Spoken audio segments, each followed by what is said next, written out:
Hello बच्चों, good evening. आज हम पढ़ेंगे किसी सेल का विद्युत वाहक बल या फिर मानक परिस्थिति में इसको कहेंगे मानक विद्युत वाहक बल ई नॉट सेल। तो ई नॉट सेल क्या होता है? दो इलेक्ट्रोडों के मध्य जो विभव का अंतर होता है उसे हम ई नॉट सेल कहते हैं। जब सेल में के बाह्य परिपथ में कोई धारा प्रभावित नहीं हो, तो इसको डेफिनेशन कैसे कह सकते हैं? किसी विद्युत रासायनिक सेल किसी विद्युत रासायनिक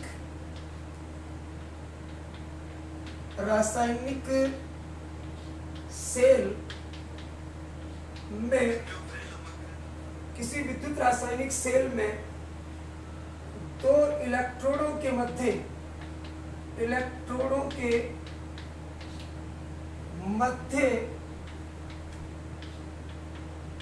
विभव के अंतर को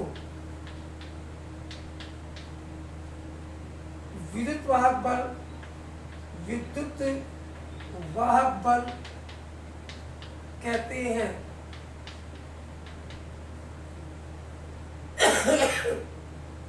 जब सेल में अति सूक्ष्म धारा या धारा प्रवाहित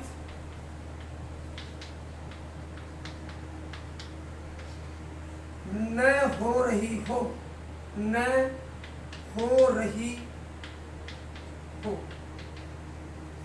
इसका मतलब हुआ कि किसी भी विद्युत रासायनिक सेल में दो इलेक्ट्रोडों के मध्य जो विभव का अंतर आता है उसको हम कहते हैं विद्युत विवाहक बल कहते हैं। और जब लेकिन इसके लिए कंडीशन रखी है कि सेल में अति सूक्ष्म या फिर धारा प्रवाहित नहीं हो रही हो, ऐसे समय विभव का अंतर होता है, उसे कहते हैं सेल का विद्युत वाहक बल। और मानक परिस्थितियों में इसी विद्युत वाहक बल को हम कहते हैं मानक विद्युत वाहक बल। ठीक है, तो आप इसके फॉर्मूला लिख सकते हो। ई नॉट सेल बराबर E naught cathode minus E naught anode. ठीक है, इसको ऐसे भी लिख सकते हो। ई नॉट सेल बराबर ई नॉट कैथोड हमेशा राइट साइड में होता है, तो इसको लिख सकते हो E naught right minus E naught left. ठीक है, अगर आपको इससे रिलेटेड कोई न्यूमेरिकल सोल्व करना हो तो आप लिख सकते हो ई नॉट सेल बराबर E naught oxidation plus E naught reduction.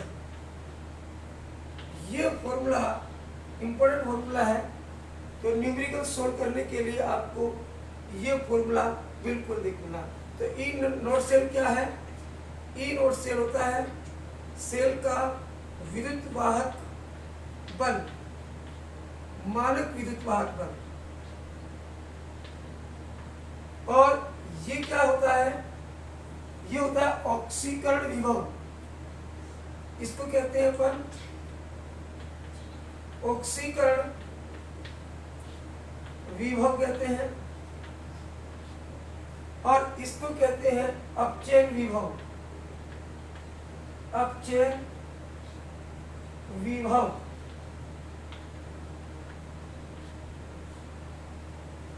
यानी ये पोजीशन कब होगी? जब आपको विद्युत SRP का मान दिया होगा। तो प्लीज टेक ए स्क्रीनशॉट, आप इसका स्क्रीनशॉट ले सकते हैं।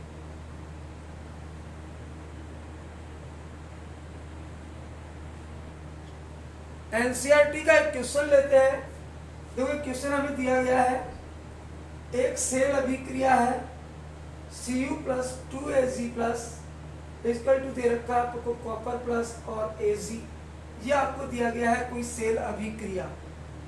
इस सेल अभिक्रिया के लिए आपको अर्ध सेल अभिक्रिया लिखनी है और सेल का निरूपण भी आपको करना है। तो सबसे पहले आप देखोगे एनोड पर अभिक्रिया, एनोड पर अभिक्रिया,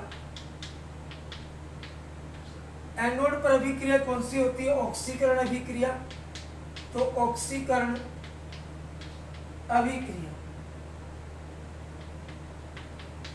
एनोड पर ऑक्सीकरण अभिक्रिया होती है। तो आप देखो इसमें आप चेक करोगे कि कॉपर से बन रहा है कॉपर +2, तो यहाँ पे ये क्या हो रहा है? ऑक्सीकरण अंक में वृद्धि हो रही है, इसलिए आप सबसे पहले ऑक्सीकरण अभिक्रिया लिखोगे। एनोड पर कॉपर जो होता है वो चेंज हो जाता है कॉपर +2 में और 2 इलेक्ट्रॉन त्याग देता है।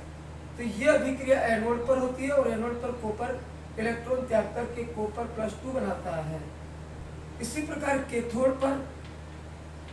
कैथोड पर अभिक्रिया देखो, कैथोड पर अभिक्रिया कौन सी होती है? अपचयन अभिक्रिया, अपचयन अभिक्रिया। यहाँ पे आप चेक करोगे कि Ag+ इलेक्ट्रॉन लेगा और Ag में बदल जाएगा, तो इसका मतलब यहाँ पे हो रहा है अपचयन, यहाँ पे अपचयन। तो अपचयन अभिक्रिया में आप लिख सकते हो कि 2Ag जो प्लस है वो 2 इलेक्ट्रॉन ग्रहण करेगा और 2Ag सॉलिड में बदल जाएगा।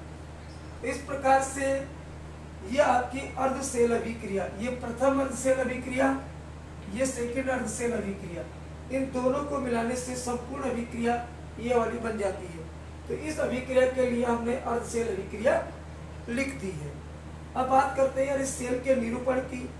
तो सेल निरूपण करने से पहले सेल का निरूपण देखो, सेल का निरूपण करने के लिए सबसे पहले क्या बनाया जाता है? एनोड बनाया जाता है और इसके बाद लवण सेतु और इसके बाद कैथोड। तो देखो इसमें एनोड क्या होगा? जिस पर ऑक्सीकरण होगा, तो कॉपर से कॉपर प्लस बन रहा है, तो Cu/Cu+2 ये तो हो गया आपका एनोड। और इसके बाद लवण सेतु लगाओ। कैथोड क्या होता है? जहाँ पे अपचयन होता है, तो ये अपचयन वाला आप यहाँ लिख दोगे 2Ag+/2Ag, ये बन गया आपका कैथोड। इस प्रकार से इस सेल के लिए आप सेल अभिक्रिया सेल का निरूपण भी आप कर सकते हो इस प्रकार से। ठीक है, तो ये सेल निरूपण अच्छे से दिमाग में लगाना आना चाहिए। जहाँ ऑक्सीकरण होगा एनोड को पहले लिखोगे, तो ये जो डबल लाइन दिखाई दे रही है इसको लवण सेतु कहते हैं, और यहाँ पे कैथोड होता है जहाँ पे अपचयन होता है। तो प्लीज टेक ए स्क्रीनशॉट।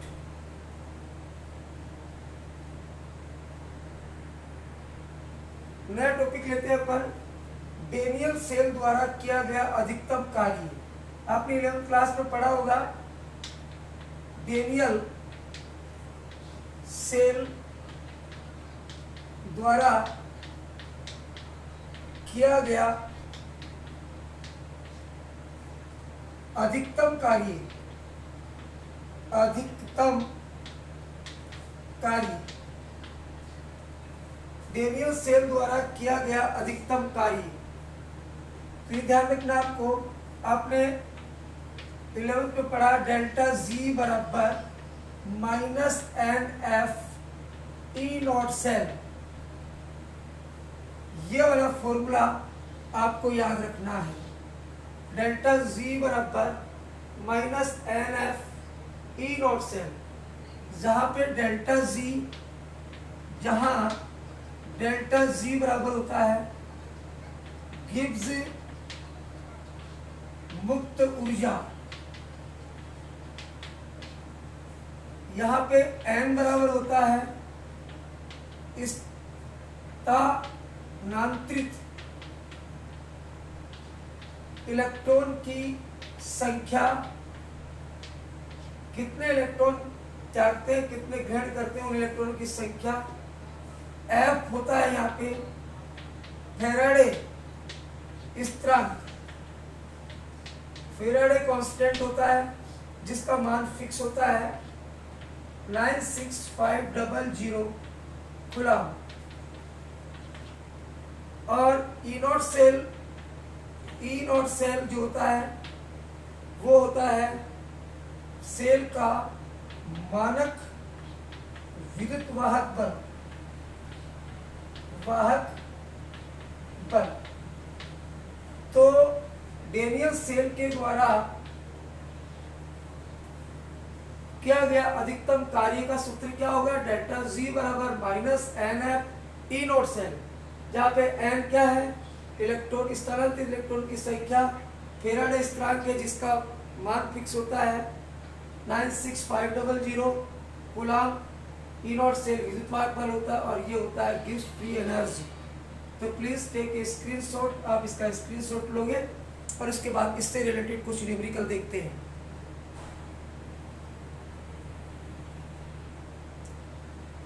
देखो एक एनसीईआरटी का क्वेश्चन है और इस क्वेश्चन को ध्यान से पढ़ो। देखो क्या लिखा हुआ है, एक डेनियल सेल द्वारा किए गए अधिकतम कार्य की गणना कीजिए। आपको एक डेनियल सेल दिया है, ये आपका डेनियल सेल है और आपको ये मान दिए गए हैं। ये देखो Zn+2 से Zn बदल रहा है, इसका मतलब ये क्या है? SRP है, स्टैंडर्ड रिडक्शन पोटेंशियल है। और ये भी कॉपर प्लस से कॉपर में बदल रहा है, ये भी SRP ही है। तो आपको मैंने एक फॉर्मूला बताया था, ई नॉट सेल बराबर E naught oxidation plus E naught reduction. ठीक है, तो यहाँ पे आप चेक करोगे तो ई नॉट रिडक्शन SRP दे रखा है। रिडक्शन किसका होता है? रिडक्शन इस सेल में कॉपर आयन से कॉपर बनता है, तो ये वैल्यू आपको दी हुई है। तो आपको ये वैल्यू, यानी इस वैल्यू को आप ऐसे लिख सकते हो, यहाँ पे आप लिख सकते हो ई नॉट कॉपर प्लस 2 से कॉपर। ठीक है, और इसकी जगह आप लिख सकते हो ई नॉट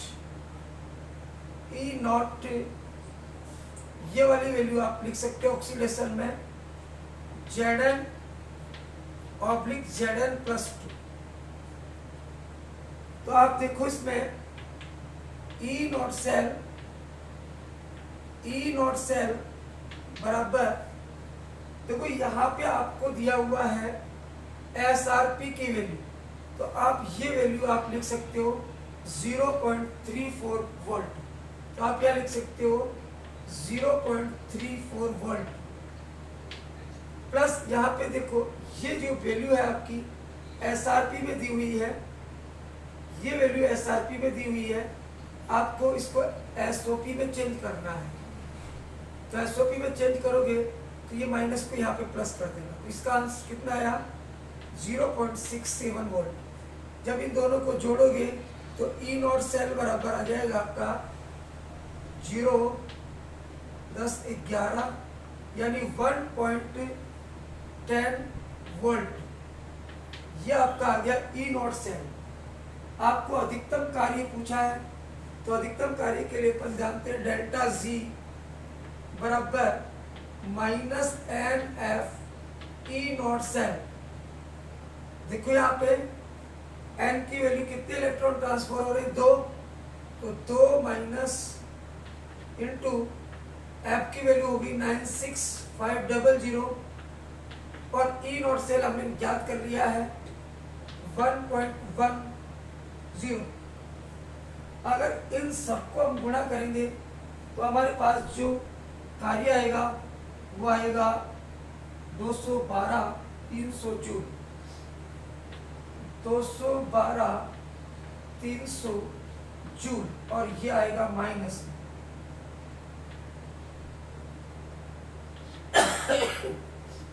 तो इस प्रकार के अगर न्यूमेरिकल एग्जाम में आते हैं तो आपको करके आना है। तो ध्यान देना एक बार फिर से, यहाँ पे आपको दोनों वैल्यू दे रखी है SRP की। तो जो वैल्यू SRP की दे रखी है आपको उसको आप चेंज कर देना ऑक्सीडेशन पोटेंशियल में, यानी इसका उल्टा कर देना, प्लस माइनस का है तो यहाँ पे प्लस कर देना, ठीक है। तो इस प्रकार से ये आप न्यूमेरिकल कर सकते हो। तो please take a screenshot of this numericals.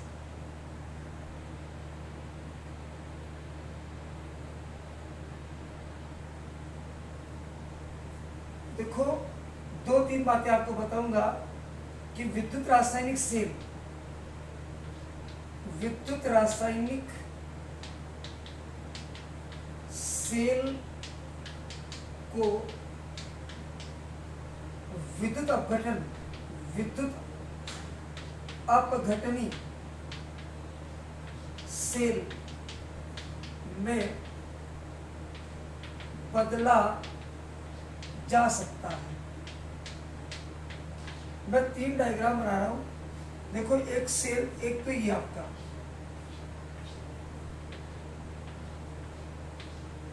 एक सेल है और ये इसके इलेक्ट्रोड है, ठीक है। इन इलेक्ट्रोडों को एक बाह्य बैटरी से अपन जोड़ देते हैं और इस बैटरी का जो ई नॉट एक्सटर्नल बोल सकते हैं इसको, एक्सटर्नल जो है वो कम है, क्या है, 1.1 वोल्ट से। अगर इसका विद्युत वाहक बल 1.1 से कम है तो ऐसी समय में विद्युत धारा जो होगी वो कॉपर से यानी आई का प्रवाह इस दिशा में होगा, कॉपर से जिंक की ओर होगा। इसका मतलब ये हुआ कि अगर सेल का विद्युत वाहक बल से कम है, एक्सटर्नल विद्युत वाहक बल कम है, तो धारा का प्रवाह कॉपर से जिंक की ओर होता है। तो अपन ये लिख सकते हैं इसमें कि यदि E naught external less than 1.1 volt, तो क्या होगा, तो धारा जो होगी, धारा Zn से कॉपर की ओर प्रवाहित होती है, अर्थात ये सेल काम करेगा, ठीक है। सेकंड बात करते हैं अपन, जैसे एक सेल ये बना लिया, एक सेल ये बना लिया, इलेक्ट्रोड बना लिया, ये इलेक्ट्रोड, और इनको मैंने कनेक्ट कर दिया बैटरी से, प्लस माइनस। अगर मान लो इस बैटरी का विद्युत वाहक बल है बराबर है, यानी कि ई एक्सटर्नल बराबर है 1.1 वोल्ट की, तो इस समय ये सेल काम नहीं करेगा, यानी इसमें धारा प्रवाह नहीं होगा। तो आप लिख सकते हो कि ई नॉट एक्सटर्नल बराबर है 1.1 वोल्ट की, यानी इस सेल का विद्युत वाहक बल और बैटरी का विद्युत वाहक बल आपस में बराबर होता है। ऐसे समय में सेल कार्य नहीं करेगा। ये दूसरी बात। तीसरी बात करेंगे अपन, एक सेल ये बनाया, एक अर्ध सेल ये बनाया, यहाँ इलेक्ट्रोड लगा दिए और इसका संबंध बैटरी से कर दिया, और अब देखो इसमें जो ई नॉट एक्सटर्नल है वो ज्यादा है 1.1 वोल्ट से, तो धारा का प्रवाह जो होगा इस बार उल्टा हो जाएगा। इसका मतलब हम कह सकते हैं कि E naught external greater than 1.1 volt, तो धारा का प्रवाह विपरीत हो जाएगा। यानी धारा का प्रवाह कैसे हो जाएगा, कॉपर से, इसमें धारा जिंक से कॉपर की ओर, कॉपर से नहीं, कॉपर से जिंक की ओर, और यहां पे धारा होगी जिंक से कॉपर की ओर प्रवाहित होती है। तो ये तीन बातें आपकी क्लियर होना चाहिए। सबसे पहली बात ये होनी चाहिए कि यदि ये जो बैटरी है इसका विद्युत वाहक बल कम है 1.1 वोल्ट से, यानी इस सेल के विद्युत वाहक बल से, तो आपको ध्यान होना चाहिए कि डेनियल सेल का विद्युत वाहक बल कितना है, 1.1 वोल्ट होता है। अगर इसके बराबर होगा, नहीं इससे कम होगा ये बैटरी का विद्युत वाहक बल, तो सेल में धारा का प्रवाह जो होगा वो होगा कॉपर से जिंक की ओर। दूसरी स्थिति हम देखें कि बैटरी का विद्युत वाहक बल और इस सेल का विद्युत वाहक बल दोनों आपस में बराबर है, तो यहाँ पे ये सेल कार्य करना बंद कर देगा।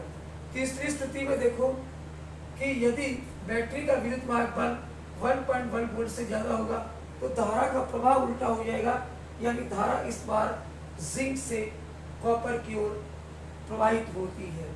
तो ये इस प्रकार से हम देख सकते हैं कि विद्युत रासायनिक सेल को हम विद्युत अपघटनी सेल में बदल सकते हैं। विद्युत रासायनिक सेल क्या करेगा, रासायनिक ऊर्जा को विद्युत ऊर्जा बदलेगा, जबकि विद्युत अपघटनीय सेल क्या कर रहा है, इस विद्युत ऊर्जा को वापस रासायनिक ऊर्जा में बदलने का काम करता है। तो प्लीज टेक ए स्क्रीनशॉट।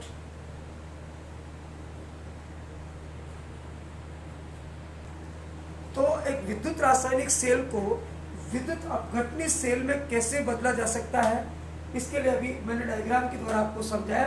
अब उसकी आप थ्योरी देख सकते हो।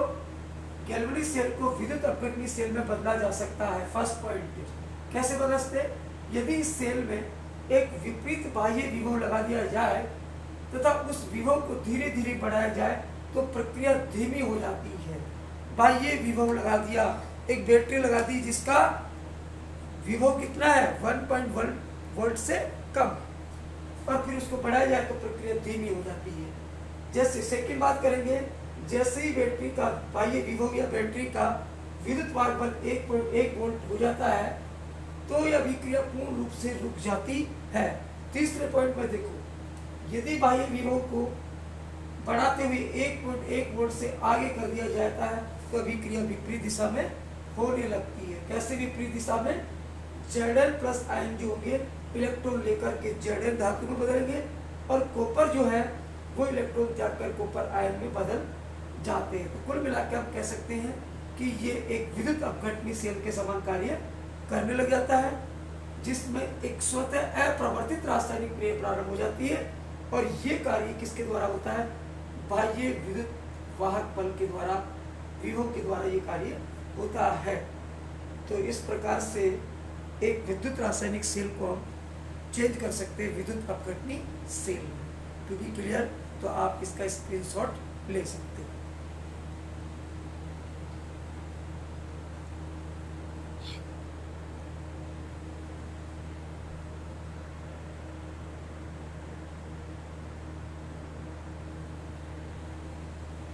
तो अब नेक्स्ट टॉपिक लेके आए हैं, सेल विभव और विभवांतर में क्या अंतर है, सेल के विद्युत वाहक बल में और विभवांतर में क्या अंतर है। तो सबसे पहले बात करेंगे सेल विभव की। तो सेल विभव क्या है, सेल में उपस्थित दो इलेक्ट्रोड के मध्य विभव का अंतर होता है जब सेल में कोई न कोई धारा प्रवाहित हो रही हो। ठीक है, ये भी क्या है, सेल में उपस्थित दो इलेक्ट्रोडों के मध्य विभव का अंतर होता है, लेकिन ये कब है, जब सेल में कोई धारा प्रवाहित न हो। तो ये बात क्लियर हो गई। सेकंड बात करेंगे, ये सेल के अधिकतम विद्युत वाहक बल के बराबर होता है। सेल विभव क्या होता है, सेल का अधिकतम विद्युत वाहक बल होता है, और ये सेल का अधिकतम विद्युत वाहक बल से कम होता है। नेक्स्ट, इसका मापन विद्युत मापी द्वारा किया जाता है सेल विभव का, जबकि विभवांतर को मापते हैं वोल्ट मीटर के द्वारा। तो ये बात आपको ध्यान रखनी है। ठीक है भैया, स्क्रीनशॉट आप इसका ले सकते हैं।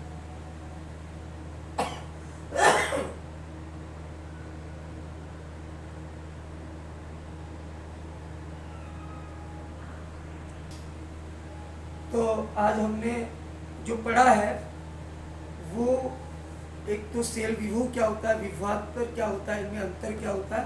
तो बोर्ड की दृष्टि से ये बहुत इम्पोर्टेंट टॉपिक है। कल हम पढ़ते हैं इलेक्ट्रोकेमिकल सीरीज पढ़ते हैं, विद्युत रासायनिक जो श्रेणी है वो पढ़ते हैं। एसआरपी का बढ़ता क्रम कह सकते हैं इसको, धातुओं की क्रियाशीलता का क्रम भी हम इसको कह सकते हैं। तो कल हम पढ़ते हैं विद्युत रासायनिक श्रेणी के बारे में। तो ये वीडियो आपको अच्छा लगे तो प्लीज़ लाइक करना, शेयर करना, कमेंट्स करना, और कोई भी प्रॉब्लम हो तो आप कमेंट्स जरूर किया करो। Thank you very much.